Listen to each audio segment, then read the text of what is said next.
കല്യാണം കഴിഞ്ഞ പെൺകുട്ടികളെ പ്രണയിക്കുക എന്നുള്ളത് ഇപ്പൊ ഒരു ട്രെൻഡായിട്ട് മാറിയിരിക്കുകയാണല്ലോ. അതും അവരെക്കാൾ ഏജ് കുറഞ്ഞിട്ടുള്ള ചെറിയ ചെക്കന്മാരുമായിട്ട്.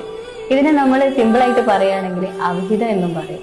ഈ റിലേഷൻ നമ്മൾ കൂടുതലായിട്ട് കണ്ടുവരുന്നത് ഫാമിലി മെമ്പേഴ്സിന്റെ ഇടയിലും അതുപോലെ തന്നെ നൈബേഴ്സിന്റെ ഇടയിലും ഒക്കെയാണ്. അപ്പൊ ഈ ഒരു അവിഹിതത്തിലുള്ള പെൺകുട്ടികൾ മനസ്സിലാക്കേണ്ട ഒരു കാര്യമുണ്ട്.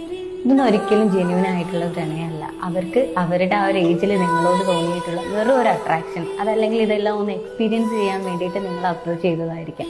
പക്ഷെ നിങ്ങൾ എന്താ ചെയ്യുന്നത്? ഇത് ആത്മാർത്ഥമായിട്ട് കണ്ട് നിങ്ങൾ അതിൽ അകപ്പെടുകയാണ് ചെയ്യുന്നത്. ഇതിന്റെ റിയാലിറ്റി, നിങ്ങൾ എന്തെങ്കിലും ഒരു പ്രശ്നത്തിൽ അകപ്പെടുന്ന സമയത്ത് അവർ നിങ്ങളെ ഒറ്റപ്പെടുത്തുമ്പോൾ മാത്രമേ നിങ്ങൾക്കത് മനസ്സിലാവുകയുള്ളൂ. അതുകൊണ്ട് ഇങ്ങനത്തെ റിലേഷനിലേക്കൊക്കെ പോകുന്നതിന്റെ മുന്നേ നിങ്ങൾ നിങ്ങളെ ബാക്കോട്ടൊന്ന് നോക്കുക. നിങ്ങളെ ജീവന തുല്യം സ്നേഹിക്കുന്ന നിങ്ങളെ ഹസ്ബൻഡ്, നിങ്ങളെ പാരൻസ്, നിങ്ങളെ കുട്ടികൾ, ഇവരെ കുറിച്ചൊന്ന് ചിന്തിച്ചു നോക്കുക. അപ്പൊ ഈ ഒരു അവിഹിതത്തിന് നല്ലൊരു ക്ലൈമാക്സ് ഇല്ല എന്നുള്ള സത്യാവസ്ഥ നിങ്ങൾ മനസ്സിലാക്കുക. Be careful.